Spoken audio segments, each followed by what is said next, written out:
when there is chaos, when there is something I'm unfamiliar with, instead of reacting with panic and instinct, it is training your brain through repetition to react with logic and rational thought.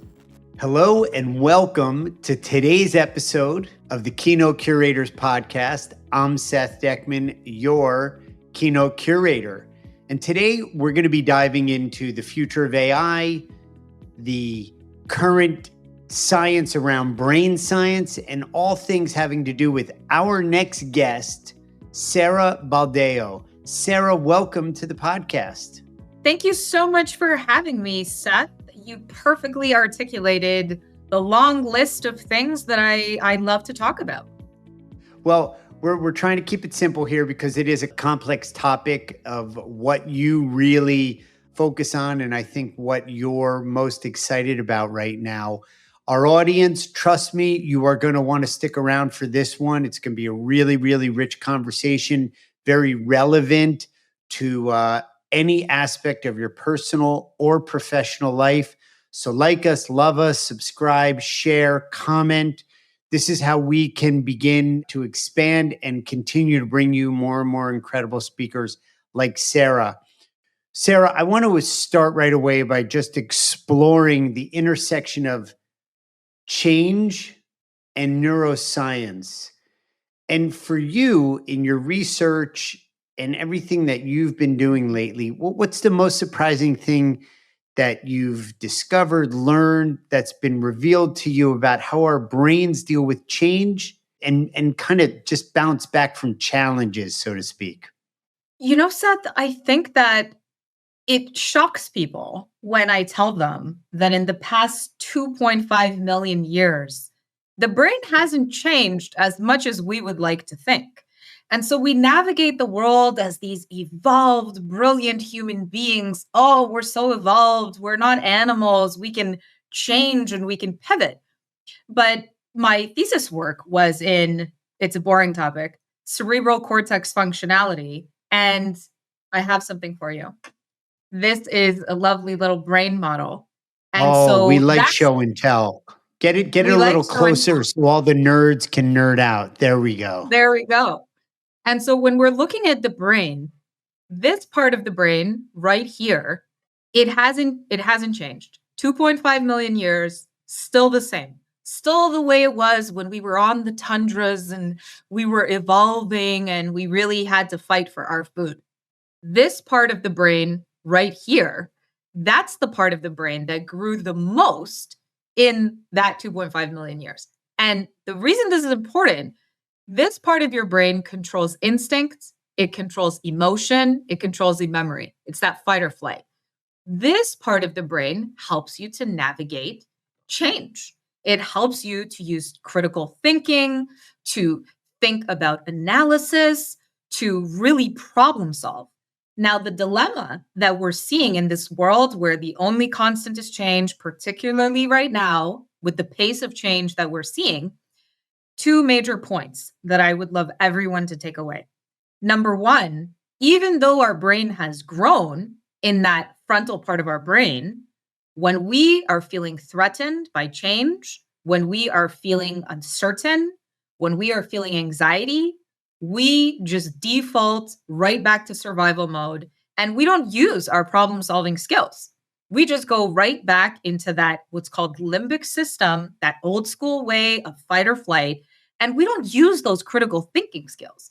And so right now, what we're seeing in my research is the pace of change has outstripped the human ability to learn and adopt technology as quickly as technology and artificial intelligence are moving. And so I think what people are facing is, how do I navigate innovation, change? How do I upskill? And how do I rewire my brain not to go into that default mode? You know, talking about the brain, I feel like I'm kind of very pedestrian in the brain that I have. And I have these thoughts and they're unformed and they're questions or inquiries or just observations. So being the smarter of the two, which is usually the case on this podcast, my guest is definitely indexing higher on the IQ measure. Help me land the plane here. It was very interesting because when I was preparing, I had this thought about what you just said, and you said it so elegantly. The pace of life, or what we need to use our brains for, is outpacing where our brain has evolved to. Is that kind of in simple terms what you said? Something like that? It's excellent the way you've put it, Seth. I think people have seen technology change, but we haven't been training our brains to keep up with that pace of change. And so, what we need to focus on is that next level of what I call neural evolution. How do I Okay. train my brain to keep Yeah. up with AI, quantum computing? How do I prevent myself for when I encounter the unfamiliar? I don't go into this survival chaos fear mode. And it is entirely possible for people to train their brains and to develop that. Here, we're going to do show and tell. Develop this part of your brain. We all have the potential to do that. It's just unlocking it and understanding it. I'm gonna have a thesis here, and you clean it up or dial me in to where it might be accurate or not. Evolution, 2.5 million years, the brain, that particular portion of the brain has not evolved. It's the fight or flight piece of it. Yet the other area has, and over time, whether it was the wheel, fire, railroads, the complexity and the technology of human life didn't necessarily require more evolution of the brain, and the speed at which things were happening. Now it's moving too fast, and we need to go to the neural gym, if you will, and be more matter of fact about developing those capacities. A, is that accurate, kind of what you just said? And then B, clearly, because I'm a human being and I want to do stuff, how do you do that? So, number one, I love this neural gym analogy that you use, Seth. It's just like a muscle. Your brain is the best muscle that you have. And so we spend a ton of time lifting weights, training our muscles, thinking about, the other organs in our body. How much time do we spend on brain training and those brain gains? Yeah. Probably not enough. We're just too busy with all of the other things that need to be done. And so right now, we are in the thick of the sixth industrial revolution. The sixth industrial revolution is all about merging human beings and technology. And it's really not, a lot of people say, oh, it's a competition. It's going to be like the Terminator. AI is going to take over. Really, what it's about is understanding the lexicon of artificial intelligence, which is not new, which has been around since 1956. It's just now more accessible to people. It's people understanding how can they intersect brain training, brain gains, and leveraging technology in ways to replace these repetitive tasks. How do people do that? It is entirely possible to do that. And one of the, my central thesis and what I focused my research on was, well, how do we actually do that? That sounds really, really nice. I want to have the biggest, strongest, most innovative brain possible. I really believe, my hypothesis of life, that's the goal. The Yeah. overarching goal is to unlock each person's potential. The way you do that is truly through navigating something I discovered in my thesis work, which is called ballistic interruption. It sounds a little terrifying, but to simplify it, Say it again. Holistic interruption.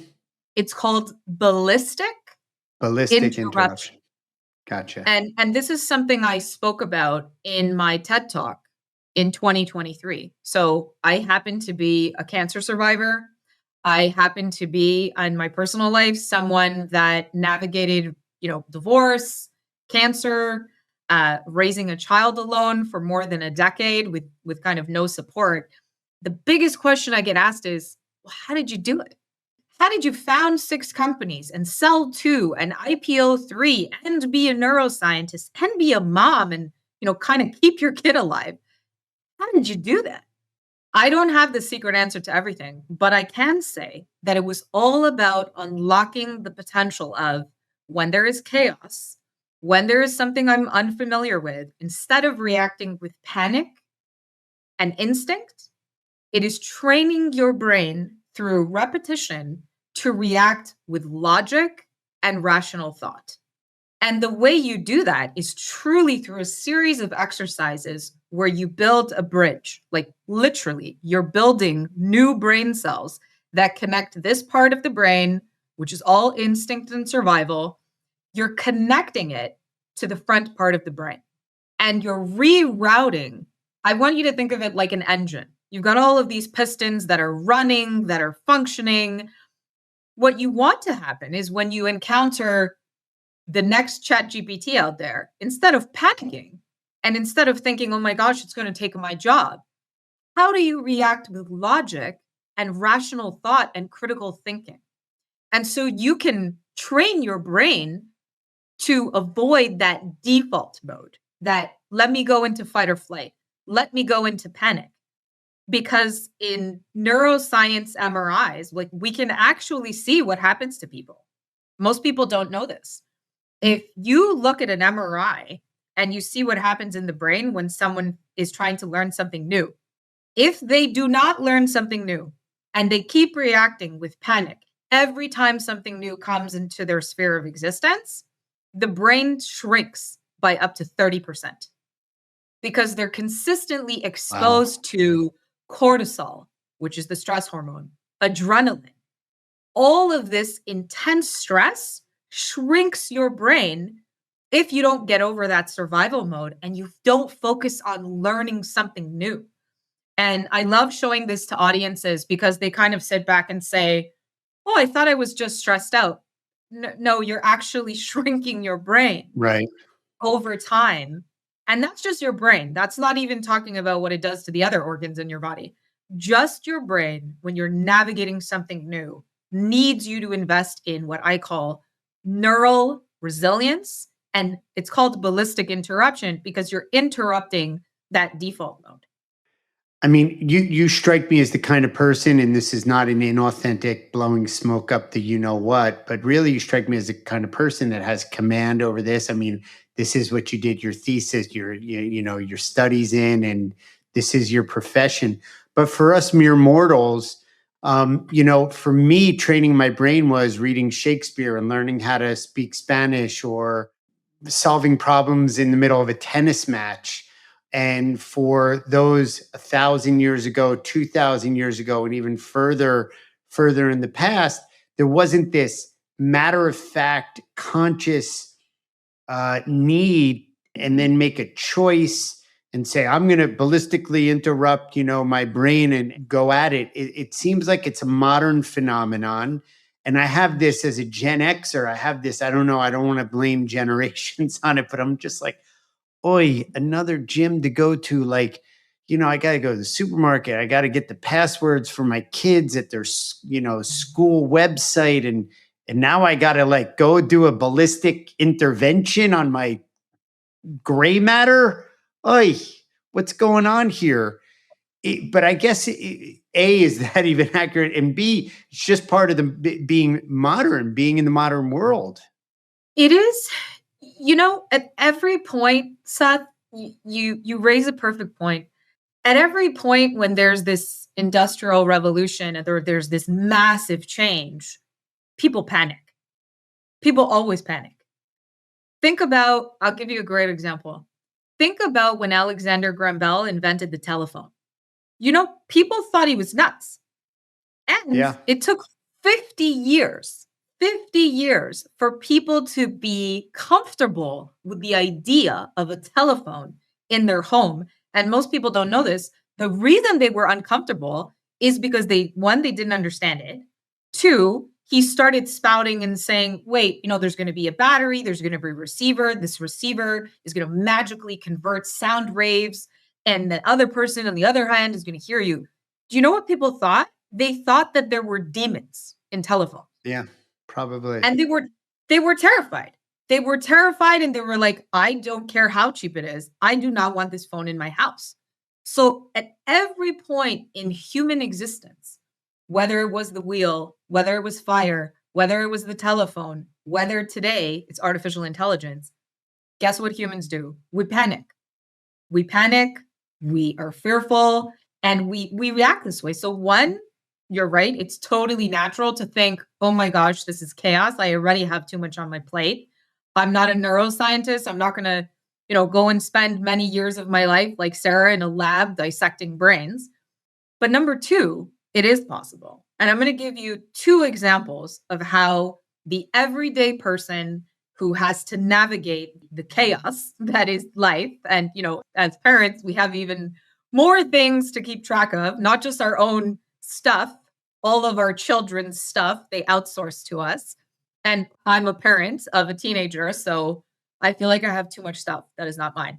So the two things that people can do, I'm going to give you two of the best examples that I have seen work in my research. And everybody, if you're an accountant, if you're a lawyer, if you are in retail, if you're a secretary, whatever you do. Number one, when you get up in the morning and you get dressed, most of us put on socks. And most of us tend to put on socks that match. I challenge you for the next 30 days, deliberately wear mismatched socks on purpose. It's a small thing. And the reason I tell you to do this is because your brain tends to go into default mode for the things you do every day. That's why when you're driving home, get your kids and you drive home, you probably sometimes forget how you even got from point A to point B. How did I do that? Drive right by you, or you drive past your exit sometimes. Because your brain, believe it or not, is lazy. Your brain was designed to focus on efficiency and using the littlest amount of resources to achieve the most amount of outcomes. It's designed that way. That's how we survived for all these years, by being lazy. And so number one, I challenge you, do something that is so far outside of your comfort zone. It could be, you drive the same way to work every day. Challenge yourself for 30 days. Drive a different way. You wear the same colored socks. Change your socks. The point is that you are actually building new neural circuitry, and it's called priming. And so when you start your day already priming yourself to navigate change, when you get to the office, when you get to your place of work, or whenever you jump into the activities of your day, your brain is already wired for change because you challenged it, because you interrupted the circuitry of patterns and habits at the onset. So that's one example that do it for 30 days. I promise you, you will be shocked at how much easier it is for you to learn new things. Are you going to try it? I am. I'm just thinking of my daughters and how they're going to have fun with it, but it's okay. Yes. Number two, your daughters will really have fun with this. Now, I spoke about this to a military organization recently, and everybody was just, we're not sure if we want to do this in our office. Should we really, that's chaos, Sarah? Are you sure? And I said, I challenge you, do this and see what happens. And this was a group of people in the military. So I was curious to see if they were going to listen to me, if they were going to take orders from me. And they did. They went into their office space, and you can do this in your house or you can do this in an organization. Once a week, go into your kitchen and move your utensils from where they are. Take them and put them in a different place. It will drive you crazy. It will just annoy everyone. And you'll notice you're like, I keep going back to the old drawer. That's where the forks are. All of a sudden, the forks are not there. When you rearrange spaces in a functional way, you challenge your brain again with the neural priming. I also say to people, when your kids, you have kids, I have kids, when they go back to school, did you ever notice after summer break, they're kind of like not as smart as they were before summer break? That tends to happen. Because when you're not using your brain cells, your brain goes through pruning. It actually cleans house. It says, well, we're not using these. We don't need them. We're going to get rid of them. And so in the same way, when your kids go back to school, I challenge you, the week before they go back to school, task them with rearranging their bedroom. Move everything around. And My when wife you will do like that, that. it's a fun thing for redecorators, but it's also a fun thing for parents. Children, on average, when they go back to school, there's a reason that it takes them a month or two to get back in the swing of things because they've spent 8 to 10 weeks of summer going through neural pruning. And, hopefully you're putting them in summer camp and you're keeping them active. Worst case scenario, they're, playing Fortnite for 10 weeks. You want to architect an environment in your home, in your office, in your children's lives, in your lives, where the change in the environment is priming them for the changes they're going to navigate in life. And this is what I call brain alignment. It's aligning our brains and aligning our environments and preparing us for learning, for change, for innovation, and to be resilient at the end of the day. And that, I think, is what we all want. We want to be more resilient. No, I mean, Sarah, those are some really great practical socks, the kitchen, understanding when the brain is pruning. I gather that happens if you're laid off and you're not working for a while. The brain prunes a little auto prune, which is not the same as auto tune on audio. But, those are really great practical applications. And this is why our subscribers come to our podcast, our viewers, our listeners. Great, great content. Thank you for being here. Comment in where it is that you're struggling or where it is that you've had success in doing some rewiring or pruning or building bridges or some things that you do on your own that have able, to rewire your brain. And we'd appreciate that and share it with everybody because speakers like Sarah that come on our podcast make a difference. This is totally relevant and totally practical. Sarah, I want to take this a little bit forward. The neural gym, it's not an original idea. I'm sure there's better branding and marketing for it. But, these times today where with AI, everything moving so fast and we're literally over inundated, oversaturated, overabsorbed with how to distinguish what's important, what's a priority, what has value, what doesn't. It requires more muscle, more alacrity, more agility. But on the other side of the coin, I was joking about it earlier, but it's like really reducing it down to things in their simplest terms. Because for somebody like me, it has to be chewable. It has to be, I got to be able to just put it in a small little batch of something. I get a little bit overwhelmed with the bigness of it all. A lot of our audience are meeting professionals, meeting planners, marketers, the same people that hire you for all these great keynotes that you give.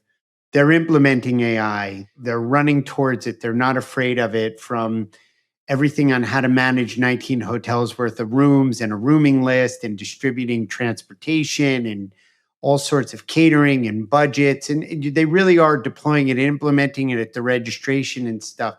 But on the court in the day-to-day, when the event isn't being deployed, how do you see that, the work that you do where you're talking about whether it's short-term AI and neuroscience, reshaping industries like event planning and event management, or even in their personal life, what would you offer to our listeners and subscribers for food for thought, a way to frame something, giving a powerful context to take it to the next level?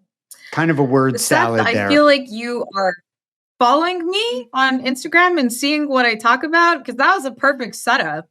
And I shared some gems yesterday. I was on national TV and I was talking about what is happening when we use artificial intelligence. Is it changing the human brain? And so this, I literally went public with this research yesterday. It wasn't from yesterday, but I was definitely in Sarah Baldeo's world. And probably by osmosis, it just seeped into my DNA, my amygdala, and all the other, gray matter. So the floor is yours. Here's my advice to anyone that is using artificial intelligence, agentic AI, generative AI tools. I've been an AI architect for 20 years. I have had the privilege of building financial fraud tracking algorithms, epidemiology, and looking at what happens with disease spread and working with governments. I've had the privilege of working on the tech side, the neuro side, merging the two into neurotechnology. As people move forward and they continue to use artificial intelligence, I challenge them. When you use AI, do not use it to solve everything for you. And the reason I say this is when people do this, there were two huge studies, one from Microsoft, one from Carnegie Mellon University. These studies just came out, and we can see what happens to people when they use generative AI tools to solve all of the answers to their questions. I will freely admit, I have caught my teenager using ChatGPT to do his homework. What we're seeing is people are actually losing the ability to problem solve, and they are using the ability to think critically. I encourage people, explore, experiment, use Claude AI, use DeepSeek, use ChatGPT, use different tools, but don't use it to solve the questions for you and give you the answers. Use it to validate information and hypotheses and ideas that you've already come up with yourself. So if you write a paragraph and you're talking about AI for meeting professionals and how it's going to transform, how do we predict audience sizes? How do we predict what audiences want to hear about? How do we further automate the registration process and curate programming and content for audiences based on what's on LinkedIn? What are the top SEO search terms? There's so much data. Take your ideas and be very specific about what you put into generative AI tools. And when you take your own ideas and then you use it as kind of like a conversational tool, you're not losing your critical thinking, your problem solving abilities. When you just ask ChatGPT, hey, tell me the answer to this equation. Write a paragraph for me. I'm too lazy to do it. You're actually harming your brain in the long term. And so when we look at AI and the brain for the long term, and this is as succinctly as I can put it, it's about being integrated into your life. Do not outsource your life. You were reading my mind. That's the word that was coming up. It's like outsourcing. We've had a lot of guests from all walks, the gentleman, Chris Barton, who developed the app Shazam, to many, many others involved in AI, from geopolitical scientists to, professionals like you, and every shape, size, and color in the technology AI world. It's a thing for me. I always try to bring it down to the layman on the street, which is me, the guy, the man or woman on the sidewalk. And that outsourcing of the executive function is probably, I think, the biggest crime out there, because I use AI a lot in my writing, and really I use it in an audio manner. I speak and then I assign it a task of clarifying my stream of consciousness. That's probably the biggest use. I have all these ideas. Like I said, I have word salads, unformed thoughts, observations, questions, inquiries. I put it all in there, and then I give it direction on how to do it. But at the end of the day, how I'm going to deploy those thoughts, how I'm going to execute it, if I am going to utilize it, or if it's satisfactory for me to even consider, that's my choice. I'm not outsourcing that to AI. Is that what you're saying? You really always need to have the human component. But what I also encourage people to understand is when you're ideating, this is an example I love using, Seth. Back in my day, in the 1900s, when I was in a library and I had to research. When I had hair. I still have most of mine. Back in my day, I would go into the library. I had to understand how to navigate the Dewey Decimal System. That used my hippocampus. That used my memory center. I had to read. I had to use what's called Wernicke's area, the language processing center of my brain. I had to read. And I had to read a tangible book. And then I had to take notes with my hands. And when I took notes with my hand, what was I doing? I was activating my motor cortex, because your motor cortex is not activated when you're typing because it's just repetitive. When you're writing, it's unique fine-tuned moments of your hands that activates your motor cortex. Then I had to think, wait a second, can I question this information? Is it true? Is it accurate? I had to critically think. When you do all of those components, and it's great to use AI for research. When I've developed facial recognition tools for use in fraud, I didn't ask AI, can you solve this fraud problem? I'm solving a fraud problem for a bank and I'm going to build a fraud detection tool. Can you solve I didn't ask AI to do that. I came up with an idea. I built wireframes with my team when I was a compliance officer. And then we tested with live people. And then we fed the data into an AI tool to consume it. And so I encourage people. It sounds old school, but sometimes getting back to basics really does challenge your brain, and it lights up your brain in this, diffuse manner. When you over rely on AI and you outsource everything, you outsource the research, you outsource coming up with ideas, and you're not using your brain. With your brain, it just comes down to you use it or you lose it. That's really what it's all about. Use it. It's almost every like, day. it's almost like outsourcing. It's the chicken and the egg, or it's the dog eating its own tail. You outsource it and you auto prune and you reduce, and even without cortisol, you're atrophying. And, I think my takeaway is integrate and know it's a tool. And you have to have enough awareness. And I would take the case that if somebody is aware enough to integrate, that you have to really be able to govern and notice if you're going down that slippery slope of, outsourcing these choices and decisions. We've got to be the one driving the taxi. Don't let the taxi cab drive you, so to speak, My car can drive by itself, but I'm still there. No, but you're the one telling it where to go. I'm the and one when telling to it where to go. go. Yeah. And Seth, I'll share this one last if perfect. you think 1,000 years ago, when we were foraging, right? We were foraging, we were in forests. We knew how to sew up a wound. We knew how to hunt. We knew how to cure meat. We knew how to understand diseases. We were generalists. And so we were generalists. We were actually, believe it or not, we were using more of our brains. We were generalists. We had so much information and ability to navigate and understand the world. I can assure you, 90% of people, they don't know how to sew up a wound, and they couldn't. And so when we think of ourselves as evolving, we're not finished evolving. We may look the same on the outside. The next step of evolution is the human brain and the integration with technology. That is the next step of evolution that is coming. And the people who are adopting AI in responsible, intentional ways, the people who are brain training, going to that brain gym, who are curious, who are, when I speak about AI, I tell leaders, you need to know what a generative adversarial network is. Why do you need to know that? Because if you know how AI works, then you know how to use it. Don't just be, confused by all the acronyms and the flash. Be curious, experiment, understand it.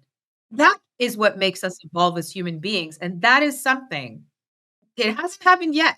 AI cannot be curious. Not yet. It is coming in the future that, the self-aware AI tools, but really dive into these terms and this lexicon that you hear and challenge yourself to continue to evolve neurologically. You can't outsource that. No, you can't. I mean, there's a lot coming down the road, but what we can deal with right now is what we have, which is to integrate, be responsible, be curious, understand it, and then apply it in ways that, work. And the proof is in the pudding, meaning what results is it providing for you that's going to make a difference in your day-to-day life. And I think that you've done a beautiful job in outlining and exposing for us what some of the pitfalls are, and what you encourage us to really think about. It's just so valuable. And thank you. We've come to the end of this conversation for now. I want to put a bookmark in there. You're a futurist, you're a neuroscientist, you're a TED speaker. Neuro resilience is important for you. You're committed to sparking real change. You're a cancer survivor, you're a mother, you speak multiple languages. There isn't anything you can't do. And we are so honored to have you on this podcast. So thank you for being with us. Thank you for imparting all of your knowledge and your wisdom and your experience with our subscribers and our viewers. And we're just so appreciative. Thank you so much, Seth. I feel like we could talk for hours and I've truly enjoyed it. Yes, I have too. And we could, and we will continue. For those of you who have been with us during this conversation, thank you. Like us, love us, share so that we can continue to expand our reach and bring these rich, important conversations to as many people as possible. If you're interested in learning more about Sarah as a keynote speaker, check us out at thekeynotecurators.com. You'll find her profile there, her videos, topic descriptions, and everything and anything you need to know about making an informed choice about bringing her into your event, conference, or meeting and addressing your attendees. So thank you all, and we'll see you next time.